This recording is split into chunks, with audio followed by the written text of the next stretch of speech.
Folks, the South Dakota Stockgrowers Association and RCAF USA has been fighting shoulder to shoulder, uninterrupted, for the past decade to restore for independent cattle producers the opportunity to be profitable in this industry. And we set out to accomplish what many believe to be an impossible task, because we set out to fundamentally change the course of the U.S. cattle industry. You know, just a decade ago, you as independent producers could not differentiate your product in the marketplace from all of the rising tide of imports coming into the United States. And led by the meat packer lobby, the U.S. was hell-bent on entering as many free trade agreements with as many cattle-producing and beef-producing nations as possible. And also led by the meat packer lobby, the U.S. was systematically dismantling the health and safety import standards that have protected our food supply and our livestock herds for generations in our industry. And held at bay by the meat packers, the U.S. Department of Justice, the U.S. Department of Agriculture, Grain Inspection Packers, and Stockyards Administration as GIPSA, those two agencies essentially stood down and allowed the meat packers to continue to concentrate and consolidate the meat packing industry and vertically integrate the feedlot sector of our industry.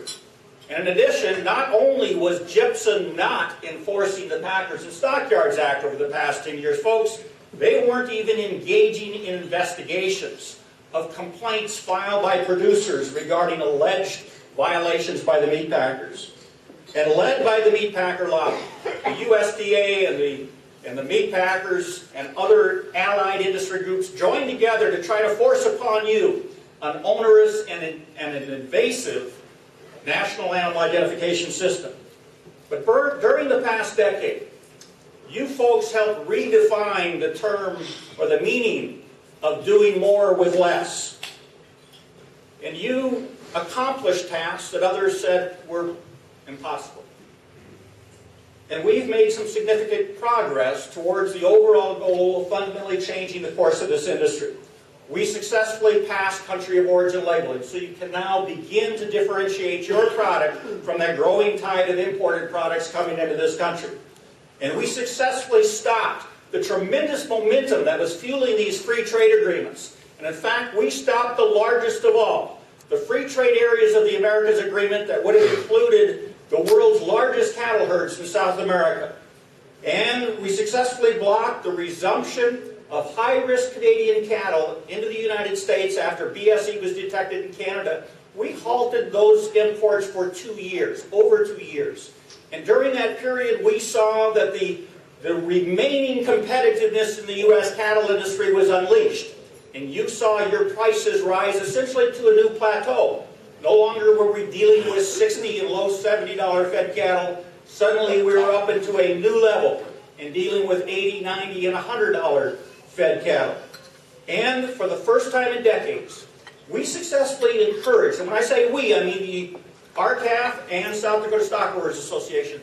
Folks, we successfully encouraged the U.S. Department of Justice to do something they've never done before, haven't done in decades, and that was they stepped in and blocked a mega merger of the U.S. packing industry. They blocked the merger proposal by JBS, a Brazilian firm, who wanted to purchase the nation's fourth largest meat packer, which was National Beef Packing Company. And we successfully passed in the 2008 Farm Bill, for the first time in history, a livestock title. And in that livestock title was a direct mandate by Congress to the U.S. Department of Agriculture to cause GIPSA to begin implementing this nearly 90-year-old Packers and Stockyards Act. And of course, as we all know, we successfully blocked that joint effort by the meat packers and the USDA to impose upon your industry a mandatory national identification system. And the most important accomplishment, folks, that has occurred over the past 10 years, though, is that we have so successfully created awareness, in the widespread awareness, in Congress, in the administration, and in the public's eye, regarding the tremendous problem associated with the erosion of competition that has occurred in your industry. And as a result of that, we've provided for ourselves a once-in-a-lifetime opportunity And that opportunity is represented by two factors.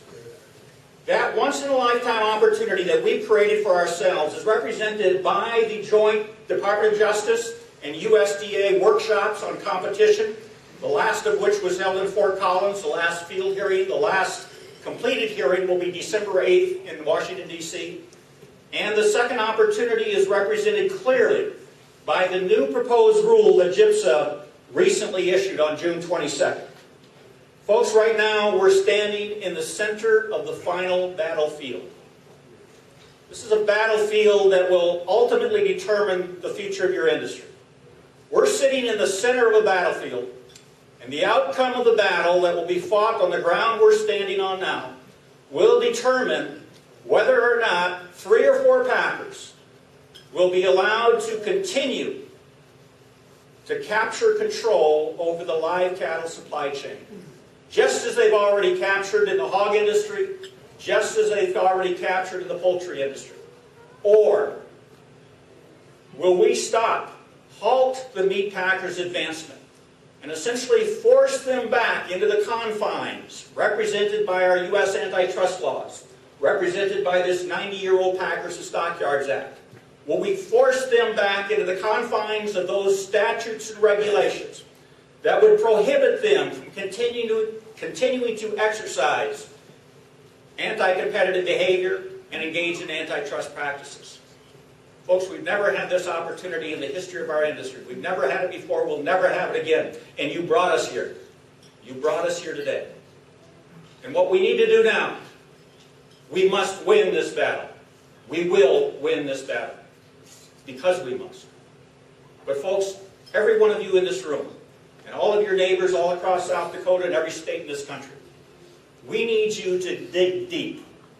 We need you to calculate how much time, energy, and resources you have dedicated over the last decade to bring us to where we're at today.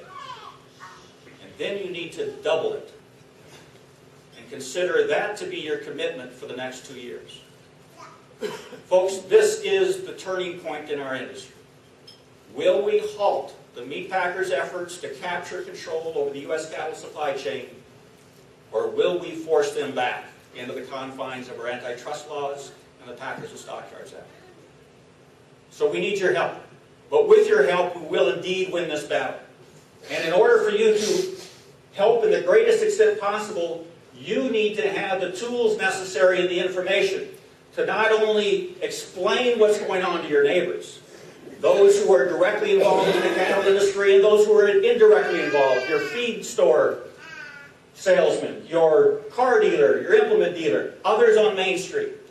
We need a rising tide of support for the fundamental change that we need in this industry to drive these meat packers back into the confines of those laws and regulations that should have, had we not neglected them for the past 4 decades, should have prevented us from being in the state of affairs that we find ourselves in today.